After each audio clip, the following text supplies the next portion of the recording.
The rest of the time, the lines are often going in opposing directions, and rhythmically in different places and stuff like that. Great. I'll pass you on to Dave Marks. Alrighty. Well, looking at approaches for riffs, the big single note unison riff broadly could be described as the kind of Led Zeppelin thing. So if you think about the tracks we were playing earlier, we did things like where it's just a single note line, both of us playing the same thing, same with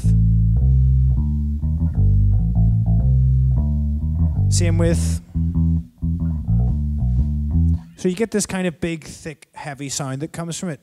One of the other sort of classic approaches, which is commonly referred to as the sort of AC/DC thing, is to play chordal passages in the guitar, chord-based riffs. And how AC/DC orchestrate things with the rhythm section is one of the things that makes the riffs really, really work. With this in mind, what we're going to do just to close this first part of the session is I'm going to get John to play something very simple, the chords A, G, and D. Any guitar players here who don't know the chords A, G, and D should leave. So it's, yeah, come on, it's about as easy as it gets. All the ones that do, we're all playing tonight. They've all got yeah, gigs. they've all got gigs. Wicked. So what we're going to do is just get John to play A, G, and D, and then look at progressive approaches to the rhythm section playing along to what he's doing. And again, this is a part of taking unoriginal material and trying to take a slightly more original approach to it so that you learn how to develop a simple idea into something a little bit more interesting. In a simple case of this, it might be that if someone sits down to write something, when people write a book or write any kind of speech or statement, it's rarely the first run through that they use. They write it, then they read it again, and they redraft it, and fix little bits here and there. So what we're going to do is start it with the absolute bare bones idea, which is going to be A, G, D, A, and behind that, I'm just going to play the note A the whole time in eighth notes, and Darby's just going to play standard rock drum beat. This is what it sounds like. Bit of crunch.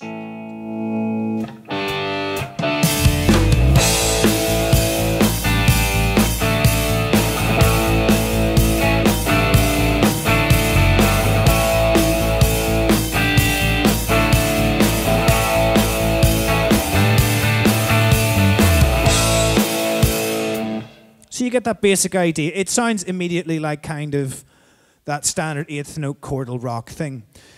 The first thing I can do to change my approach is to follow his chords. Now, I quite like the sound of, it's what's called a pedal tone, which is where you stay on one note and that the chords change over it. And essentially what happens is when he's on the first chord, it sounds nice and resolved. As soon as he changes, it starts to create a bit of tension, and the next chord a bit of tension, and then it resolves back to the A again. So you set up this idea of people sort of expect a certain sound, you take them away from it, and then you bring them back, and it creates a musically satisfying resolution. So if I change with him, but the drums stay where they are, we get that originally John was doing the changes, and two of us played a straight beat. Now two of us are going to do the changes, and Darby's going to play a straight beat. Just a different approach.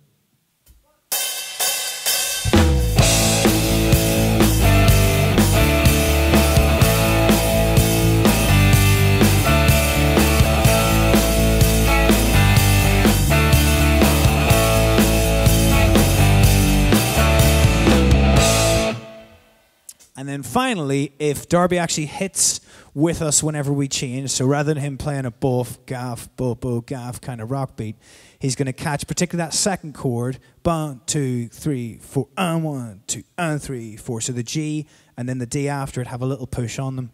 So if he marries up to what we're doing, now all three of us are playing the changes.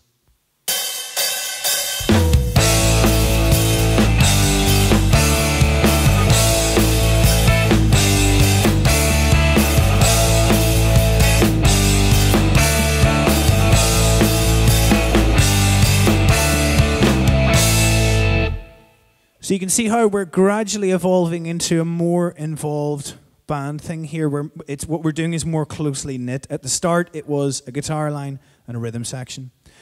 The next stage we can take this is where, whenever these chords are happening, I could approach the chords melodically on the bass. So instead of me just playing the root note,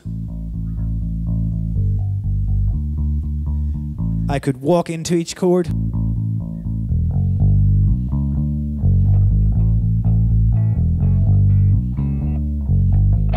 And similarly, Darby could play fills either on the snare or the tom that are going to mimic this movement. So we have Instead of the placement originally being all about just driving the beat forward, now it's more about placing those chord hits and really making the most of those changes. So let's try that.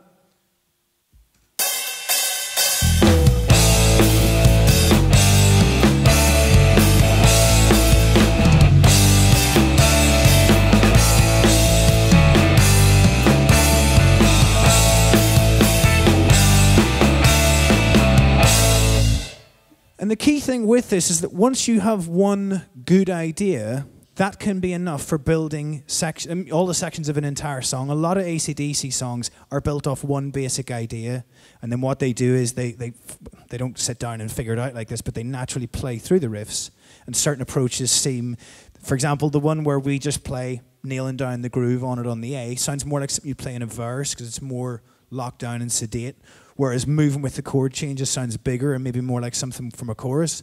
The part where I'm walking melodically and he's hitting crashes and snares and things would be more fitting for a solo. So you could actually sculpt each of these different parts of the riff to make up a whole composition. Or at least if you wanted to feature some other ideas, you could look at it that when you play a chorus in a song, maybe the first couple of times it comes through quite sedate. When you get to the end and it's the big full-on double chorus, you can add any of these elements to make it feel like the song develops. Beyond that also then, I mean, I'm still making John play the most basic thing possible on the guitar. You could use arpeggiations through each of them. Boo-doo-dee-da-da, boo-doo-da, boo-doo-da, bam. So in order to finish this session, what we're going to do is work through a sort of little jam, a couple of minutes. And what we're going to do is start with the very basic idea and gradually build up the layers and move around it. We're never going to deviate greatly from the basic A, G, and D, but hopefully moving through this would give you an idea that whenever you play with your band, how you can take a basic idea and instead of just either playing around it for 5 minutes and then stopping, or play it, then he gets a solo, then we all stop, you can think, how can we develop this? Where can we take it to? And it's times, as John was saying earlier, simple ideas, when you capture them, I would typically do this in a band where we'd leave things recording, and as you play through, there might be one of the combinations you go, that's it, that's killer, that's where this riff really happens. Actually, just to illustrate that, what I'm going to do is, let's take a classic riff, and we'll play the rhythm section wrong in it. Okay. So, are there any favorites of yours that you think that we could? I know, let's do Immigrant Song, Oompa Oompa. Okay? So, all we're going to do is change the drum groove on the Immigrant Song, check how it doesn't work.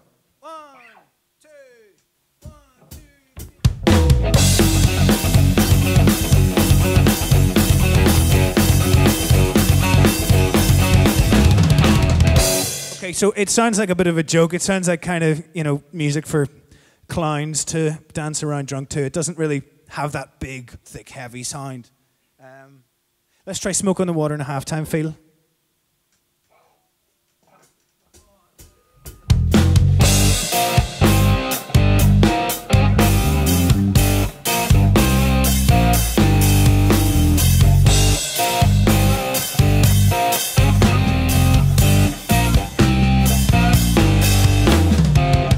So it's kind of cool, and it has a heaviness to it, but it still doesn't sound right, and you could imagine them jamming that and going, no, leave that one, doesn't really work. And if they hadn't gone around it and explored and thought, maybe, no, what happens if I play boom, boom, boom, boom, boom, and he plays do-do-ka-do-do. And suddenly you get a riff that works, and it's killer, and it's, it's about fitting the pieces together. So let's try this. We're going to start with our basic idea, and then just begin exploring it. So let's start with let him start with a riff, some toms and things at the start.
So hopefully that should give you some ideas just from the most basic chords we have, A, G, and D, that just a little bit of imagination and a couple of different approaches can get you something that musically sounds very satisfying. And if I'd recorded that, there'll be certain things within it I'll be like, yeah, I really like that idea. Some of it I might leave behind and throw away.